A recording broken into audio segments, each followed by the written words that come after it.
Hello बच्चों, the question is through which cell of the embryo sac does the pollen tube enter the embryo sac? So the embryo sac is present in the ovule. So let's draw this. So this is the stigma. This stalk is style and this bulged portion is the ovary. And here in the ovary there is the presence of one or more ovule. So here I will draw one ovule.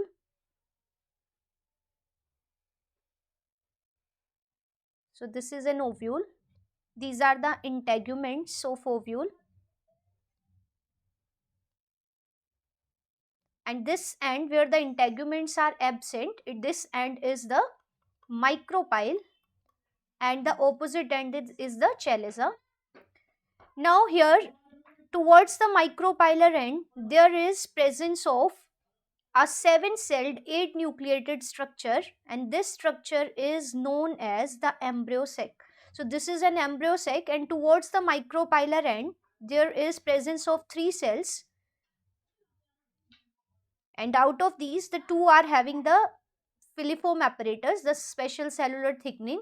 3 cells towards the chalizal end are the antipodal cells, and 1 cell in the center is the central cell. So we can draw this diagram on outside by like this.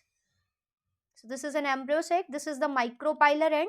So towards micropylar end there are 3 cells. The 2 are the synergids which are having the filiform apparatus. So these are 2 synergids. Now there are 3 cells. These are the antipodal cells, and 1 cell in the center is the central cell. Now the pollen tube. This is a pollen grain. After its selection by the stigma, it forms a tube which carries the male gamete. So now the pollen tube grows through the style and it enters the embryo sac. Now it enters the embryo sac through one of the 2 synergids.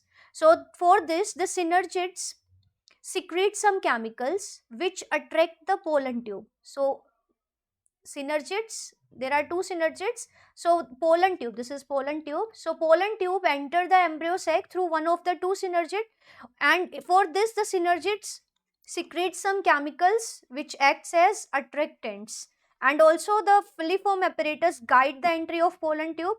So when the pollen tube enters one of the 2 synergids, simultaneously the synergid gets degenerated and the contents of the pollen tube are discharged here.